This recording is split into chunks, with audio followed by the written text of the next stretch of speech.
Ikan gitu. Apa yang harus dipersiapkan di awal?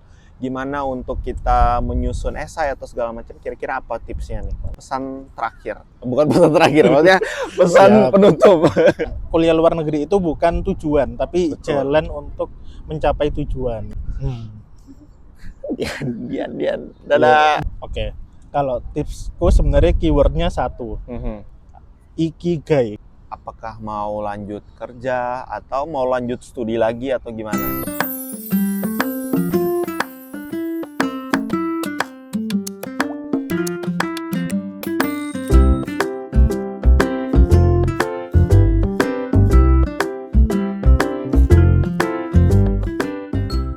Oke, tentang rencana balik ke Indonesia nih. Kan ini sebentar lagi bakal pulang. Tinggal menghitung minggu nih berarti ya. Beberapa minggu lagi lah ya. Yap. Nah, apa rencana ke depannya? Maksudnya apakah mau lanjut kerja atau mau lanjut studi lagi atau gimana? Jadi kalau rencananya karena dari sebenarnya pengen lanjut studi lagi, cuman Oke. karena dari AS ada kewajiban harus Betul. keluar 2 tahun dulu, jadi mungkin akan dipending dulu nih untuk Betul. rencana lanjut studinya. Tapi sementara alhamdulillah udah ada beberapa tawaran. Oh, Jadi nice. Sesuai dengan apa yang dituliskan di esai ketika daftar AS. Oh, berarti ini nggak melenceng berarti ya? Iya. Wah, ini nice ya. Berarti ini nggak salah berarti ya, seleksi Australia Awards benar-benar melihat peluang kontribusi ke depannya, apakah kita benar-benar bisa merealisasikan itu, dan Pak Dok membuktikan ya berarti. Yep. Wow, ini BTW belum ada jaminan ya kalau rencana studi bukan rencana studi, rencana kontribusiku tuh benar-benar plek-plek gitu ya. Tapi nice lah. Berarti bekerja dulu, nanti setelah itu mencari peluang untuk studi lagi. Itu di Australia atau di mana aja? Jadi beberapa udah ada yang akan kulakukan. Pertama, ini juga aku tulis di esai pendaftaranku sebagai konsultan di digital health. Jadi kayak Indonesia kan sekarang juga lagi proses untuk digitalisasi layanan kesehatan. Cuman aku dulu terkendalanya adalah buat jadi konsultan ini requirement-nya belum terpenuhi, harus secara kualifikasi gelarnya. Ya benar. Jadi untuk mencari gap itu kuliah dulu ke sini. Terus baru sekarang balik nyari job opportunity sebagai konsultan di digitalisasi kesehatan. Di beberapa kota gitu sedang mengembangkan misalkan aplikasi kesehatan atau sistem kesehatan atau pedoman kesehatan gitu-gitu, ngerjakan seperti itulah gambarannya. Terus juga ada beberapa ada tawaran untuk di akademis juga. Wah, ini ya nggak usah kaget ya teman-teman. Kami pun udah biasa nih Pak Dok kayak gitu ya. Jadi untuk ke akademik berarti kayak ngajar ya gitu. Lebih ke penelitian. Nggak langsung ngajar. Jadi kan digital health ini bener-bener baru. Iya, betul. Nggak cuman di Indonesia tapi emang di dunia pun kayak ilmunya baru muncul ketika setelah pandemi COVID-19. Oh iya, benar. Jadi kayak ini mau coba untuk ngembangin kurikulumnya, diintegrasikan dengan pendidikan kedokteran yang ada di Indonesia. Nah, kebetulan tawarannya ada di salah satu fakultas kedokteran yang memang fokusnya di teknologi kedokteran. Jadi karena mereka punya visi yang sama, jadi ya udahlah, mari kita kerjakan. Kita tunggu nanti ya. Kita doakan bersama karena ini kan maksudnya untuk Indonesia juga ya secara umum. Hal yang benar-benar kita butuhkan untuk bidang kesehatan di Indonesia. Karena ya jujur aja ya, untuk makin kesini sepertinya kita tuh butuh pengembangan di berbagai bidang termasuk bidang kesehatan. Dan beberapa bidang dasar lainnya kayak pendidikan juga ya. Seperti itu. Oke, tadi ini menarik ya. Pak Dokter sempat menyinggung soal gap. Nah, ini kita mau bridging ke tips and trick, tips aja, tips untuk aplikasi beasiswa Australia Awards. Karena jujur aja ya, setelah aku ngobrol sama beberapa teman kita yang di Australia Awards juga, kita tuh selalu mengidentifikasi apa itu gap yang kita ingin ngisi melalui studi S2 gitu ya. Nah, kira-kira tips apa sih, tips aplikasi Australia Awards yang bisa Pak Dok nih bagikan gitu? Apa yang harus dipersiapkan di awal? Gimana untuk kita menyusun esai atau segala macam? Kira-kira apa tipsnya nih? Oke, kalau tipsku sebenarnya keywordnya satu, ikigai. Jadi aku pernah baca buku Finding Your Ikigai. Itu kayak bahas sebenarnya apa sih yang perlu kita cari atau perlu kita penuhi untuk hidup kita. Jadi kan beasiswa ini sebenarnya kalau beasiswa mungkin kalau kita kuliah pakai uang sendiri mungkin sebatas ya udah kita pengen belajar apa, Betul. langsung daftar aja. Benar. Tapi karena ini beasiswa artinya kan dibiayai oleh orang atau lembaga lainnya. Betul. Kita harus menyamakan visi antara Oke. kita dan juga pemberi beasiswanya. Visi satu. Yap. Oke. Jadi kalau di Ikigai itu ada beberapa aspek yang harus disamakan atau dilinearkan. Pertama kayak apa yang kita suka dan juga apa yang bisa kita lakukan atau ahli kita lakukan. Oke. Terus apa yang dunia ini butuhkan atau apa yang kita bisa dibayar untuk itu. Oke. Jadi kayak ya udah kayak semacam nyari passion. Kira-kira aku suka apa, terus dengan hobiku ini apa yang bisa dibayar atau apa sih yang lagi dibutuhkan kayak gitu. Sebenarnya semuanya berawal dari aku nggak suka jadi dokter klinis. Oke. Ini orang kedokteran tapi nggak mau jadi dokter klinis ya.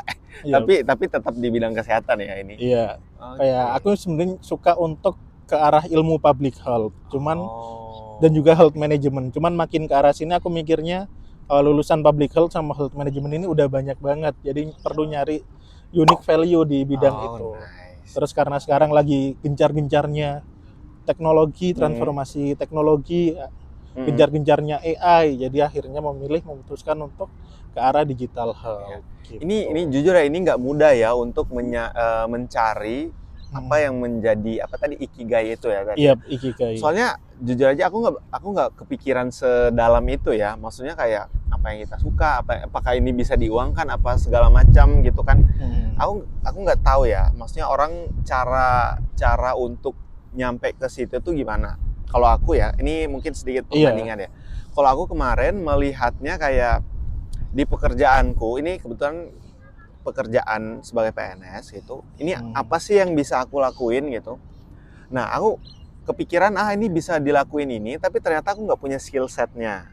Nah, dari situ tuh yang aku bilang sebagai skill gap. Nah, di skill gap itulah yang aku masukin ke aplikasi, benar. Okay. Nah, lanjutannya apa lagi nih? Ini kan satu tadi ikigai, mencari ikigai tadi penjelasannya. Sebenarnya sama juga nih, karena kan ikigai ini semacam nyari passion atau apa yang kita minati. Tapi buat mewujudkannya kita perlu nyari kayak gap yang seperti Richie bilang tadi, misalkan knowledge gap atau skill gap atau networking gap kayak gitu-gitu.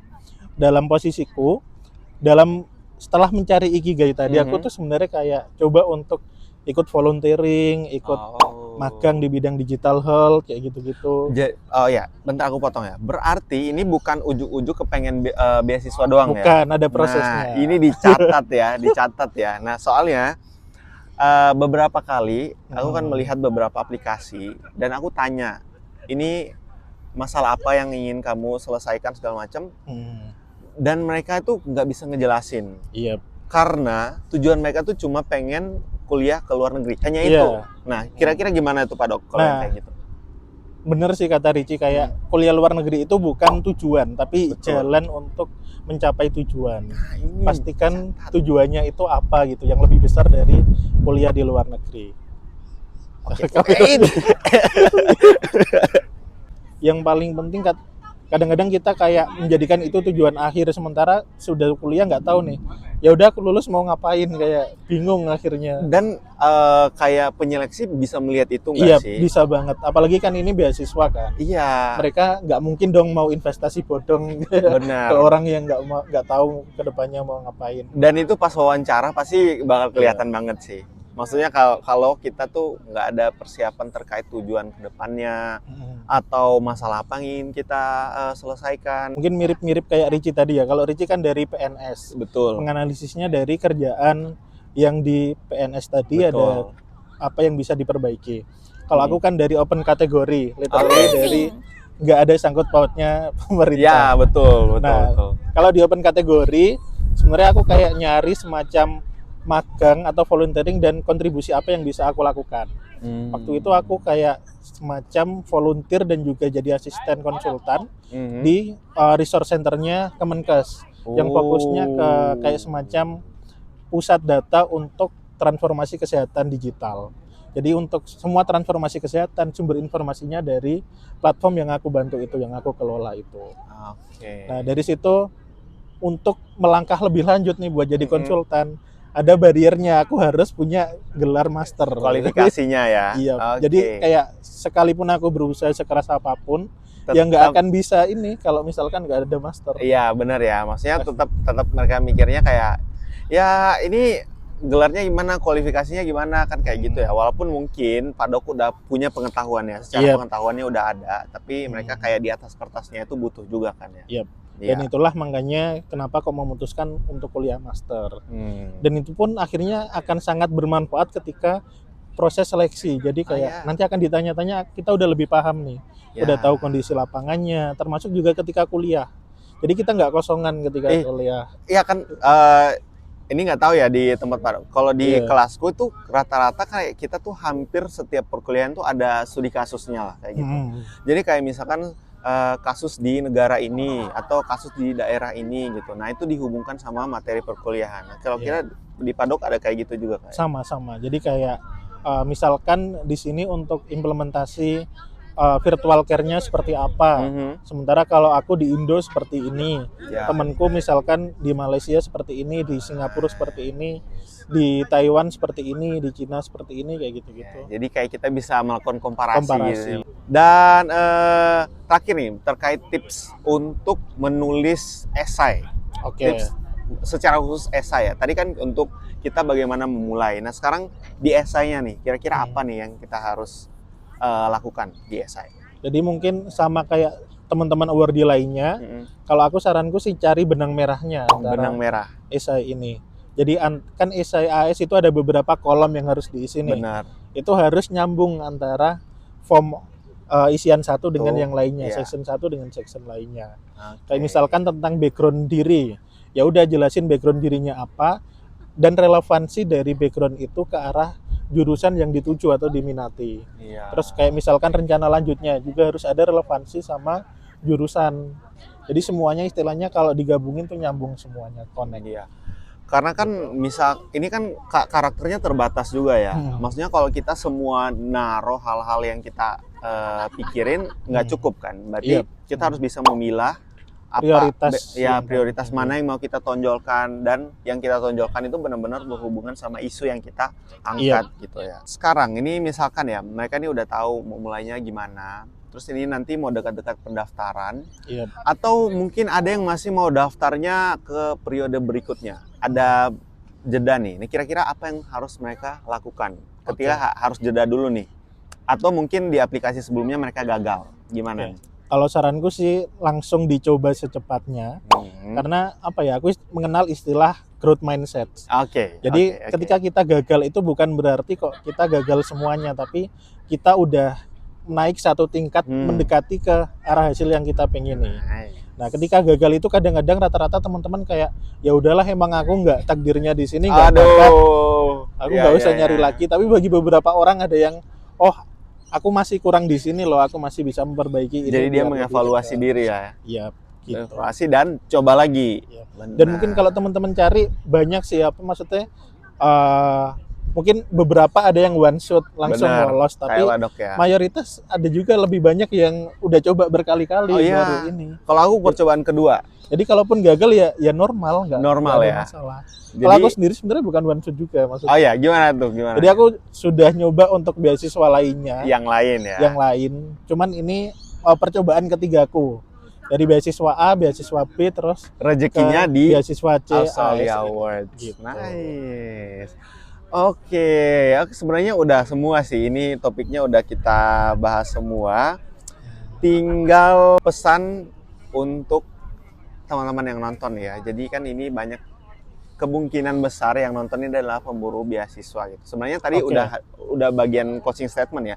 Cuma apalagi pesan ya? Pesan terakhir. Bukan pesan terakhir, maksudnya pesan penutup. Pesan penutup. Jadi kalau teman-teman di sini mau cari beasiswa, saranku pertama kenali diri teman-teman dulu. Jangan sampai ketika sudah apply tapi ternyata teman-teman nggak begitu mengenali diri teman sendiri. Kayak aku sebenarnya ngapain sih mau daftar beasiswa, kadang banyak kayak bingung gitu loh. Maksudnya jadi dangkal banget motivasinya ya. Iya. Motivasinya dangkal gitu. Nah, kalau udah mengenali, kira-kira terus cari kayak semacam role model atau contoh yang bisa teman-teman jadikan panduan. Nah, kita udah ada satu nih di samping ya. Oh iya, sampai lupa lagi. Kalau sosial medianya apa nih? Sosial media yang bisa, jadi ya siapa tahu bisa tanya-tanya. Sosial medianya @alfian_nurfaizi. Nanti kalau teman-teman mungkin punya minat di bidang kesehatan, atau mungkin ke arah digitalisasi kesehatan atau manajemen kesehatan, ya nanti kalau mau tanya-tanya silakan langsung ke sosial media. Oke, itu aja pertanyaan-pertanyaannya, dan terima kasih banyak Pak Dok. Sama-sama. Aku jujur dapat banyak insight sih, terutama terkait digital health sama data science ya.